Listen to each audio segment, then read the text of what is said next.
Welcome back to my channel. তোমরা thumbnail দেখে নিশ্চয়ই বুঝতে পেরেছো যে এটা কিসের উপরে ভিডিও। তো গাইজ আমি তোমাদেরকে বলে দিই, হ্যাঁ এটা গোটা সেদ্ধর উপরেই ভিডিও। বাঙালি সব থেকে জনপ্রিয় একটা রান্না, মানে যেটা ম্যাক্সিমাম মানুষের বাড়িতেই হয়ে থাকে সরস্বতী পুজোর দিন, সেটা আমাদের বাড়িতেও হচ্ছে, গোটা সেদ্ধ। তো সেইটারই তোড়জোড় হচ্ছে, দেখতে পাচ্ছ মা এখানে কাটাকুটি করছে। আর এটা কিন্তু বেশ ভালোও লাগে খেতে। আর এদিকে মা যে কড়াইগুলো আগের দিন ভিজিয়ে রেখেছিল সেগুলোই কিন্তু এখন ভালো করে ধুয়ে নিচ্ছে, কেন অনেক রকম কড়াই আছে সেটা তোমরা দেখে বুঝতেই পারছো। আর এদিকে বেগুনগুলোও কাটছে। হ্যাঁ, বেগুন টেগুন এগুলো গোটা গোটাই দিতে হয়, বাট তাহলেও তো একটা ভয় লাগে না যে পোকা টোকা থাকবে কি। তো সেই জন্য একটু ভালো করে চিড়ে দেখে নিচ্ছে, ব্যাস এইটুকুই।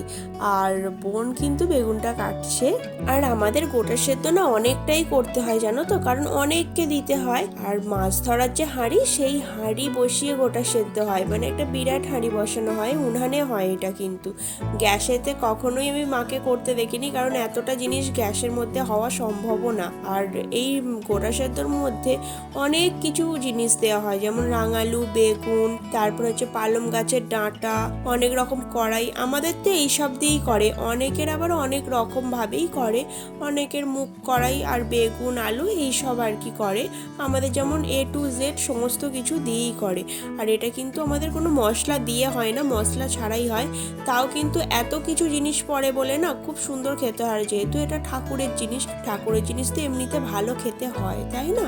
তো বোন মা অর্ধেক কাটাকুটি করেছে, এখন এবার বোনও অর্ধেক কাটাকুটি করে নিচ্ছে। আমাদের কাটাকুটি মোটামুটি কমপ্লিট হয়েই গেছে। এবার তোমাদেরকে দেখিয়ে দিই যে এখানে কি কি কড়াই আছে। এটা তো মুগ কড়াই, মটরশুঁটি কড়াই, এখানে ছোলা কড়াই, রাজমা কড়াই, কাবলি ছোলা, ইভেন অনেক কিছু কড়াই আছে। আর এদিকে মা কিন্তু কাঠের উনানে চলেও এসে একেবারে উনান জেলে হাঁড়ি বসিয়ে একদম মানে ডাল দিয়ে দিয়েছে, মানে যেটাকে বলে মুগ কড়াই দিয়ে খুব ভালো করে নাড়াচাড়া করে নিচ্ছে। আমি তোমাদেরকে প্রথমেই বললাম আমাদের কোনো তেল মশলা না, আমাদের যা সিদ্ধ। মুগ কড়াইটাকে মা তুলে রেখে এখন আবার হাঁড়ির মধ্যে জল দিয়ে দিল। জলটা একটু গরম হয়ে গেলেই মা এখানে আরও যে সমস্ত কড়াইগুলো আছে সেই সমস্ত কড়াইগুলো দিয়ে দেবে, দিয়ে খুব ভালো করে এটা ফোটাবে। তোমাদের সঙ্গে এই ছোটো ছোটো জিনিসগুলো শেয়ার করতে আমার খুব ভালো লাগে, তাই কিন্তু আমি তোমাদের সঙ্গে এই জিনিসগুলো শেয়ার করি। আর দেখো, তোমাদের সঙ্গে আমার গল্প করতে করতে এইদিকে কড়াইটাও ফুটে গেছে। এইদিকে মা কিন্তু এখন মুগ কড়াইটা দিয়ে দিচ্ছে। ওই কড়াইগুলো যেহেতু অনেকটা শক্ত থাকে, তাই ওই কড়াইগুলোকে আগে ফুটিয়ে নিল। তারপরে দিয়ে দিচ্ছে পালং গাছের ডাঁটা, শিম, এখানে আলু।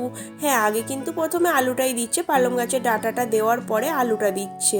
আলুগুলো কিন্তু গোটা গোটা আছে, এগুলো ছোট ছোট আলু, এগুলো কিন্তু সমস্ত কিছু আমাদের গাছের, জানো তো।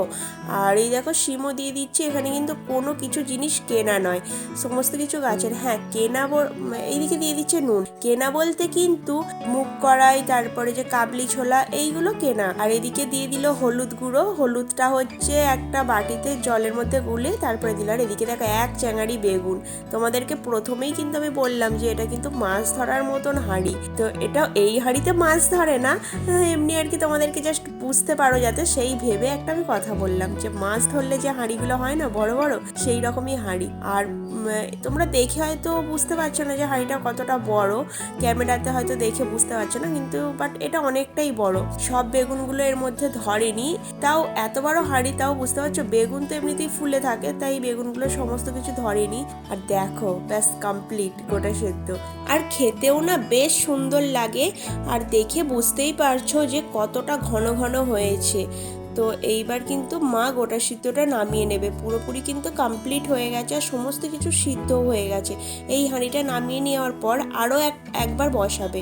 তো চলো বন্ধুরা, ভিডিওটা এই পর্যন্তই। ভিডিওটা যদি তোমাদের ভালো লেগে থাকে একটা লাইক, কমেন্ট, শেয়ার আর চ্যানেলটাকে সাবস্ক্রাইব করে অবশ্যই আমার পাশে থেকো। তো সবাই ভালো থেকো, সুস্থ থেকো, দেখা হচ্ছে তোমাদের সঙ্গে আরও একটা নতুন ব্লগে। আজকের মতন টাটা।